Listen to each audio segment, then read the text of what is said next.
Welcome everybody to Women Wednesday. It's Wednesday. Hope you guys are having an awesome week so far. It is a beautiful day. It's a beautiful month. A lot of positive changes are happening. We are still kind of talking about a particular subject throughout this month, which is the mindset, right?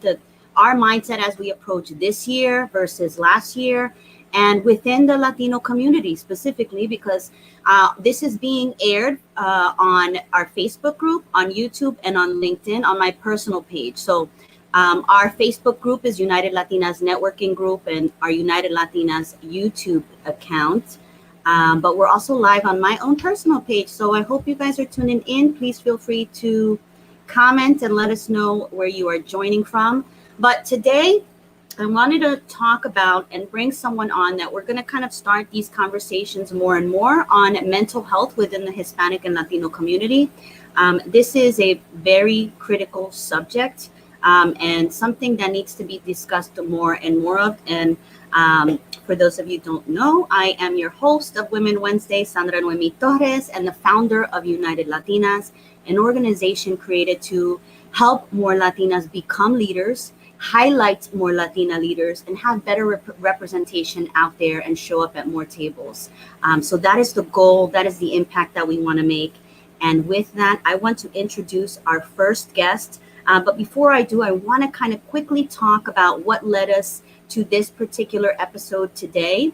For those of you that don't know, I think I mentioned it last time, this new application called Clubhouse, which is a very powerful application to have very intimate conversations about real issues. It's no longer scrolling through a feed and commenting. It is now engaging with a conversation, which I think is truly, truly powerful and impactful. One of the rooms that I was in just recently was on Latino culture and something around mental health. I don't remember exactly the title, but the conversation started on what really is the baggage that Latinos are holding on to and how can we work to move past some of those obstacles. So there is a lot of things that play a role. It is our upbringing, right? It is a poverty mindset. At times, it could be religion that is divisive in one's life. I heard stories that really were truly heartbreaking about how religion plays a role in dividing families, and I think that is something that we need to have that conversation on. This is about personal growth. This is intimate growth. We are going to tackle conversations that may not always be easy to have. They may have diverse opinions in many ways, but at the end of the day, we want to get down to the root of the root of the root of the issues so that we can progress as a society and as a community. And I think we are on our way to doing just that. So with that, I would like to introduce my guest and for today, Karla Rodriguez. Hi. Welcome, Karla. Karla is an NLP coach. She's a life coach. She works with different types of individuals, and I'm so happy to have you here, Karla. How are you today? I'm so good. Thank you so much for having me here. And I'm just excited to share and have this conversation. Yay, me too, me too. I love the name of your organization, by the way. It's MetaFit MetaMind. Tell us Yes. a little bit about that. Actually, so MetaMind actually started as my podcast with the idea that I wanted to bring out people's voices, Latino specifically voices, to raise their voice and share their story. And where does this stem from? Well, MetaMind means I split it up, right? So we have our metas, right? Our goals to be fit, not only physically, but also in our life. Where do we fit? What are we doing now? What are the decisions we're making? What are the decisions we have made that has brought us to this point, right? That's the fit part. Like, what are the goals to actually fit in our health? And also the metas for our mind. Like, how do we take care of our mindset and our overall health, right? And that's kind of the balance there that I have between physical health and mental health and the correlation between both. And that's kind of the theme of the podcast, as well as sharing people's stories. And now I use that as my coaching because we have metas, but it starts with how we communicate with ourselves, with our interpersonal communication, how we treat ourselves. Because if we don't treat ourselves in a strong, positive kind of way, then how do we expect to communicate with people outside of us and our families and our loved ones, our career, our coworkers, right? Everybody else outside of us. So that's what MetaFit MetaMind, and that's how it started, was through the podcast. With I lived for a long time with not being able to, or thinking that I wasn't able to share my voice, and so I was always quiet. And so this was kind of a way that I stepped up, but at the same time gave the space for someone else to share. I love that.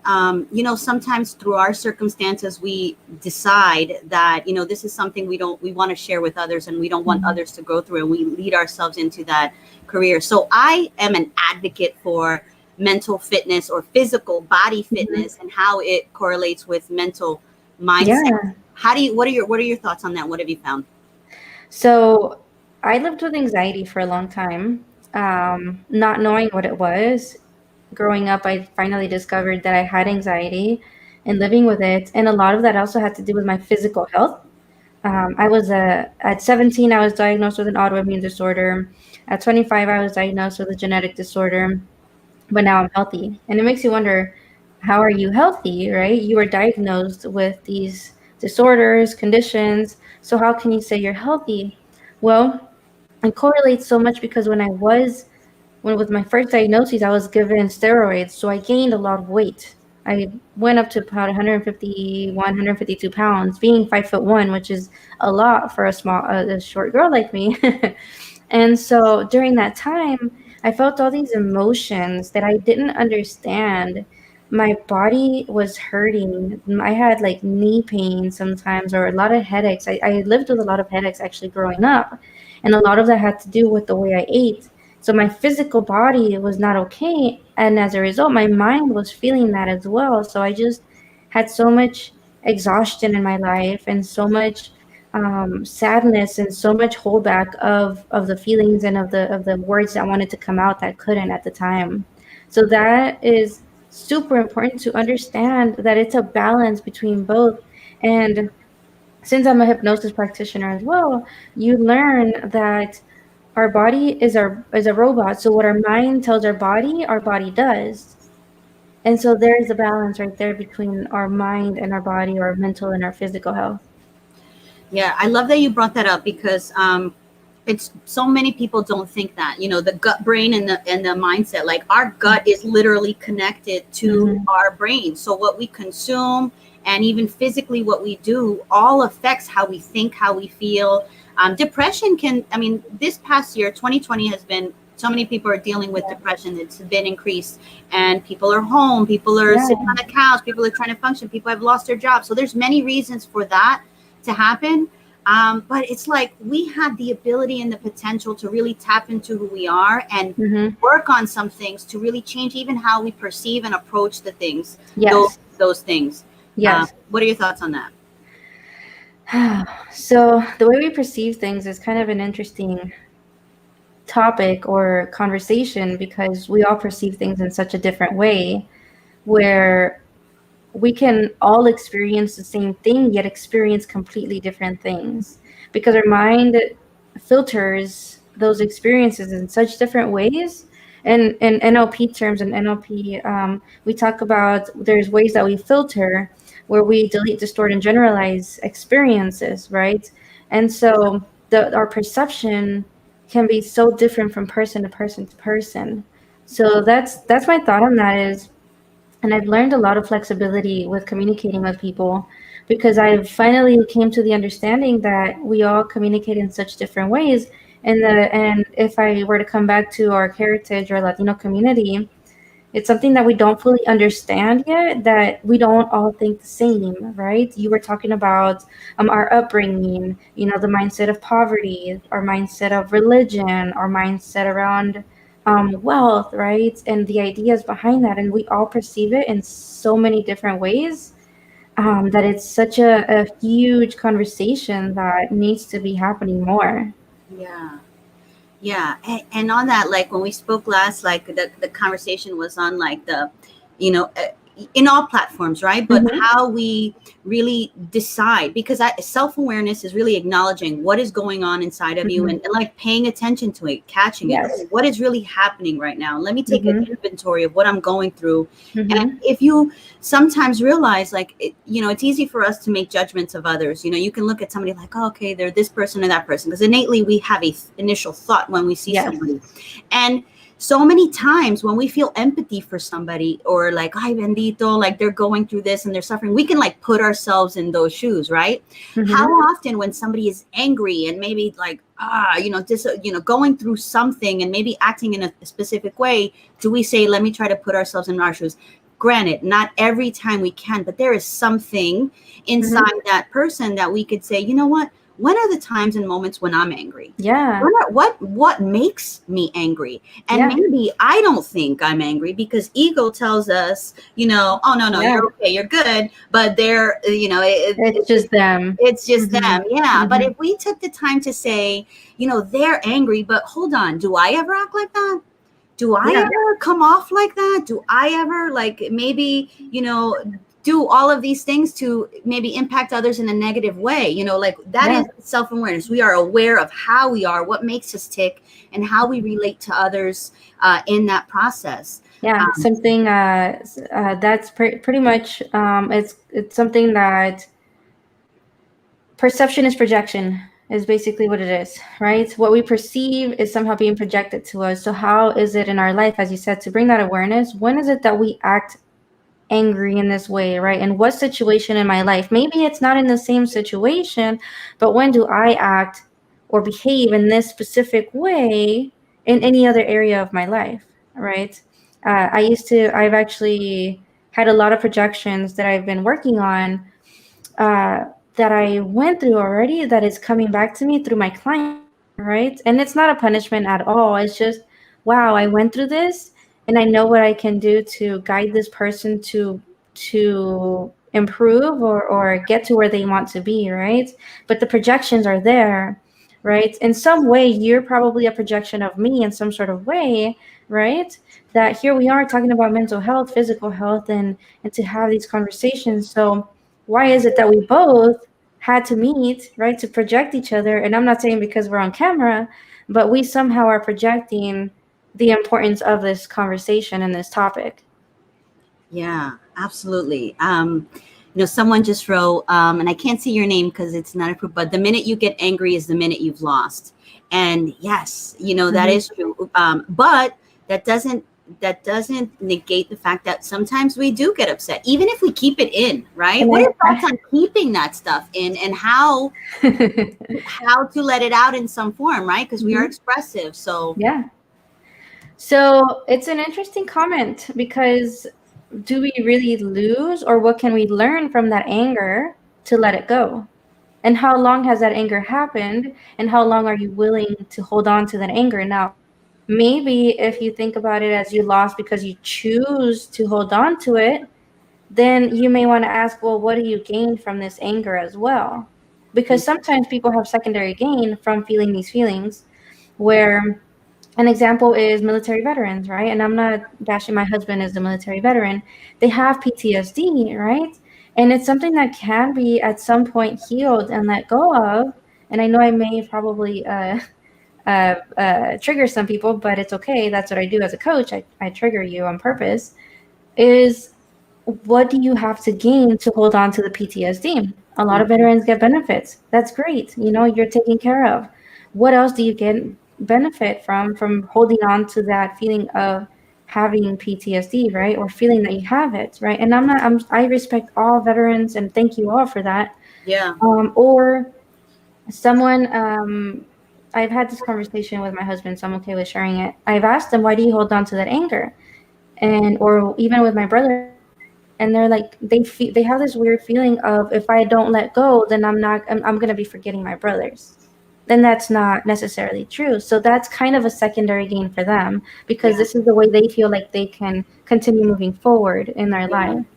And you know what, maybe that's a way that they feel connected, right? Because Hmm. I do agree with that comment. The moment that we lose self-control, Um, Yes. we outrage out of, but it's important that if we ever get to that point, it's by some logical thing inside of you that says this is logical, because most things aren't logical, right? And Mm-hmm. I agree that we shouldn't get angry, but like you mentioned, some Yeah. things like PTSD or holding on to some baggage, some Mm-hmm. past trauma that triggers that automatically.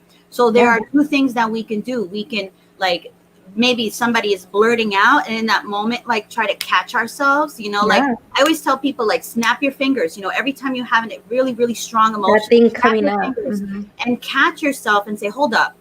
And it's okay, right? Because Yeah. sometimes ego says, I'm angry, I'm going to express anger, and hold up, Mm-hmm. I already started it, so let me finish it, kind of thing, Yeah. Yeah. versus I'm angry, maybe the first 10 seconds I blurted out something angry, and then hold on, once the moment I catch myself, you have the ability Mm-hmm. to say, hold up, Yeah. let me regress, let me catch myself, and let me not cause pain upon somebody else, and maybe blurt out something that is Yes. not nice, but like really catch myself and learn to Yeah. control ourselves, right? Yeah. That's the So in goal that of sense, mental health, is to yeah. have self-control over our emotions and the way Mm-hmm. that we react to people, so that we're giving off the energy that we want to give. Yeah. Yeah. And I do agree with that. The self-control is definitely something, yeah. Yeah, If you do lose the self-control from that anger, then yeah, like yeah, and there's that's work. there may be things that happen right after, and it's as a result of that situation, right? Because the decisions we make right now give us the results that we're going to get here in the near future. Yes. Yeah. Yeah. Exactly. And that's why it's like, when you see somebody blurt out, when somebody like blurts out in anger, it's either unhealed wounds, something like a PTSD, where, they that really calls them to want to feel connected, like they're standing Mm-hmm. up, they're still fighting for that thing that they have. But it really is, I either feel like, gosh, what is unhealed within that person? I feel empathy for those people too. So as much Yeah. as I feel empathy for somebody crying because they lost a loved one, or I feel like, gosh, man, I feel bad for that, or Mm-hmm. and not feel bad, but I feel what they're going through, because I've Yeah. lost, or I can put myself in that situation. Is the Mm-hmm. same way I feel when someone is angry, is, gosh, what triggered that, and what are they going Mm-hmm. through, and what are they experiencing? Yeah. Because at the end of the day, our human species, which is the most beautiful gift I think that we have, is all of us are impacted by trying to fit in this.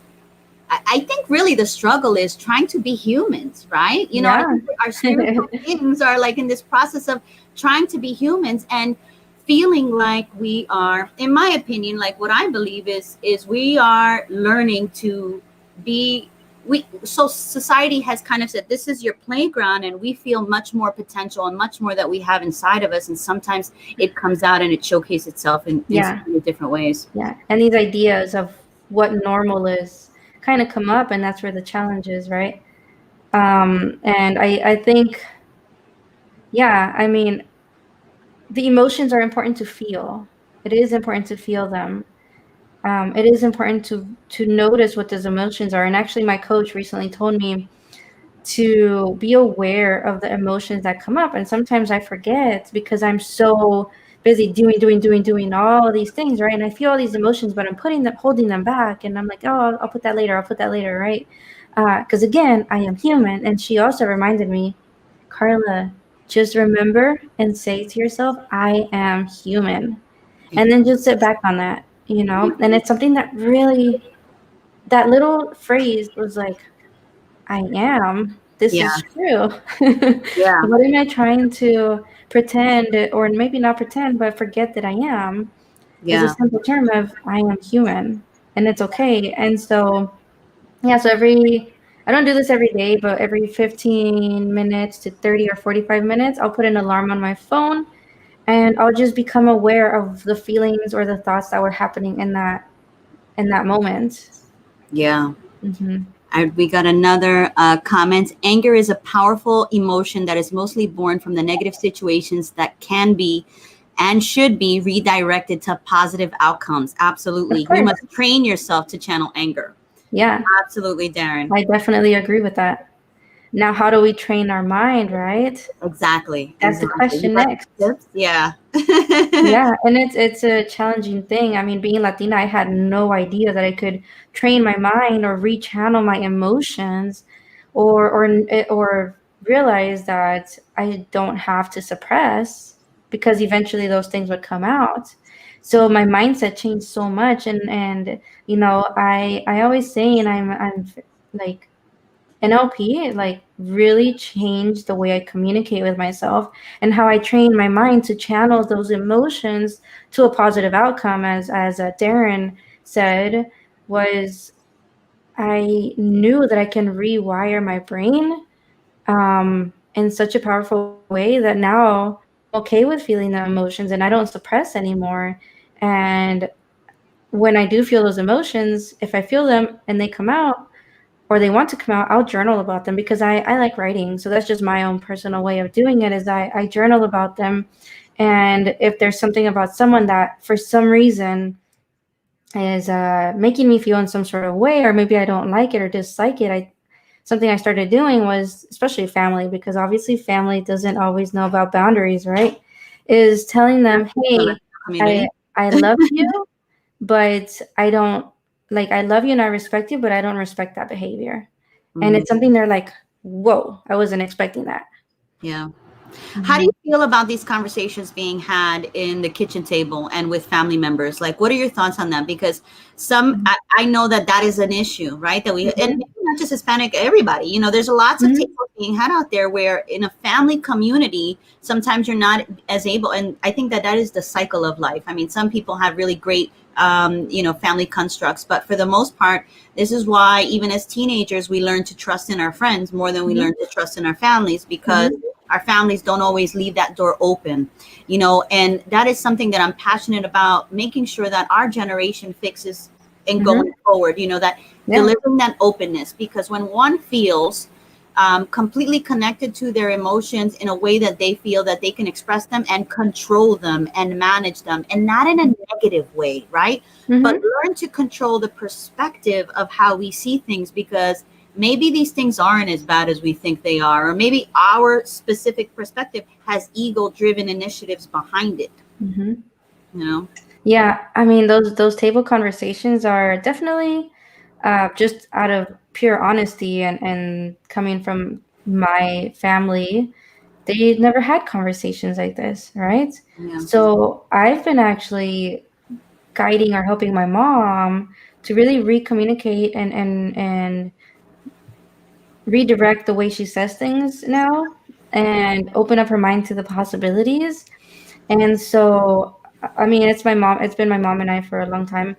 And, they're seeing the change in me and the way I speak to myself. So it's like they're kind of naturally following suit in a way. And so these conversations at the table, which are with my mom and myself, they're happening more. And now they actually happen with my husband and my mom and my mother-in-law. And so it's really cool because, now we're having these higher level conversations that back maybe 2, 3 years ago were not possible, because Yeah. our mind was not there yet as far as our mindset. Because to be honest, my mindset was in such a scarcity place that I didn't know I can do all these things and the possibilities. And so eventually, out of intuition, I was seeking more, right? I was seeking more, and I felt so lost at some point. So at that point, I finally met the amazing people, my coaches, my mentors. And so I was like, that's when I snapped, as you said, and I became aware of the thoughts and the feelings and the emotions and all the communication within our circle as well. Yeah, I love that. That moment is such a powerful moment when you Mhm. realize the life that we create and the life that we live is really all up to us. We are responsible for how we perceive it, right? We are Mhm. responsible for how we perceive it and how we react to it. And if we choose to perceive in this construct of love, like, okay, they're well intentioned, and maybe there's brokenness, and maybe there's sorrow, and maybe there's so much Mhm. sadness that this person doesn't have a way or never got the opportunity to Yeah. express it any other way. So if we looked at life like that, if we all, obviously that's a euphoric thoughts, and I believe there's the yin and I the will yang. still put it out in the universe. Yeah, I think it's good. Exactly. I think it's good to still put it out in the universe. Even though that life is this yin and yang, we can learn to accept others and kind of relate to others, in that way. I remember I used to have angry customers when I was maybe like 22, 23. I was a store manager, maybe like 21, 22. I was a store manager for a location, and I would have angry customers come in like, these things. And Yeah. it was a cell phone store. And I said, hold on one second. I said, I feel you. I'd be pissed off too. Hold on, let me fix your problem. Everybody has everybody just wants to feel heard at the end of the day. Yeah. I think anger comes out from that. Anger and frustration comes out from this feeling of I'm not being heard. You're not listening to me, and I'm hurting inside, and this is how this is coming out. Yeah. If we understand that, we can start to work to heal some of those things. And that's actually the first emotion that I guide my clients through, is letting go of anger. I mean, sometimes people have rage before anger, and so I guide people through letting go and releasing those chains of releasing that anger first, because then all the other emotions come after, which are anger, sadness, hurt. Anger, sadness, hurt, guilt, and shame, and sadness. And so once we release anger, all the other emotions kind of start to like rewire themselves, and they either go down in feeling or intensity, or some will come up. So when I finally decided and was guided through releasing my anger that I thought I didn't have, because that's what my coach, he's like, you don't have anger. And I was like, I don't think so. And so I finally let that go. Then all these other feelings kind of changed. And so sadness went down, but hurt came up because I had suppressed it so much too. And so it was this interesting journey for me to let go of these feelings that I thought I didn't have, which that was definitely a learning experience, and a huge breakthrough for myself and my way of communicating. Yeah, I love that. We can go off on a whole nother thing on that. Yeah, I get all nerdy about it. I know. I love this topic. Thank you, Darren. Deep breaths for starters. Pray to God, let go and let God. Private screening or yelling, private screaming in a corner, in your private corner, to let anger go. Take it out with best friends, only if you trust them. Yeah. Thank you. Yeah. You know what? It is. We have to have faith in what is around us. We have to have faith in this, in who we are, right? I think we're battling with, like I said before, we know we're spiritual and powerful, yet we are like trapped in this body, and we're trying to make sense of our life and these constructs that society gives us. So yeah, have faith in the ability in the source that has made us. Tap into, and in that, I love that you brought that up, Darren. And that's a whole nother conversation, the religion and division conversation, but to a degree, because I'm with you. But have faith. Yes. He wrote bingo. Have faith in the source, that power that guides us, that's running through our veins, and really understand what we can control. We are gods of our own beings. We need to learn how to control ourselves and catch ourselves so that we don't hurt others and progress the cycle of mental health in a negative way, in a negative downpour. So I love that. We are close to time, Karla. Thank you so much. I don't want to stop. I want to keep going. I know I have so many things I want to share. And Darren, thank you so much for your comments. It gives us different perspective on the ways that we all see things and feel things, right? And I think that's the coolest thing about human beings, is we may share similar experiences. And as I said in the beginning, we experience it so differently. Yeah. So wait, before I go, I want to know, like, what are some things, there's meditation, there's physical fitness, to get, there's goal-centered focusing on things, but what are ways that you feel you want to share with others to help maybe start curving this thing of up of mental health, to start having people maybe do some practices that can kind of calm. So I've always been a writer, so I didn't realize that journaling was such a big help for me. And that's something I always task my clients, is to journal or actually record something that they're feeling. It's that expression. That expression, to actually express yourself, even if you're by yourself. write it out, right? And if you see or feel or hear that it's coming out in a very negative way, we like to play the what do you want instead game, right? So what do you want to feel instead? What do you want to see instead? What do you want to hear instead? How do you want to communicate with yourself, right? That's one way. And another way that I practice with myself is breathing. I think someone said breathing was super important. Maybe I don't. Deep breaths is what Darren said, Mm-hmm. and I do that before I actually get out of bed in the morning. Super simple, 2 or 3 minutes. And then the last thing I would say is I practice self hypnosis because I'm a hypnosis practitioner as well. So really being able to allow yourself to receive and be able to expand your mind and open to the possibilities by going through guided meditation or a guided hypnosis, whatever you refer to that it's as. And it's honestly helped me to be open to, like I said, all the possibilities and the things that can come my way. I love that. I think you got to come back and teach us how to do self hypnosis. Yeah, That's something that I we, can do that. yeah, I think that's something that would be a great kind of practice, and some things that maybe we can do to really do some self Mhm. hypnosis. That would be great. Yeah. So Yeah, go ahead. I'm really happy to be here and to share. Like you said, we can have this conversation go on and on and on, because we have so much, right? But yeah, I just appreciate being here and being able to share, um, a little way that has helped my mindset change is just to be open to the possibilities and to receive and be okay with receiving and be okay with receiving gifts from people. When someone wants to give you something, don't reject their gift, because then you're taking away their power to want to give you something. So accept their gifts.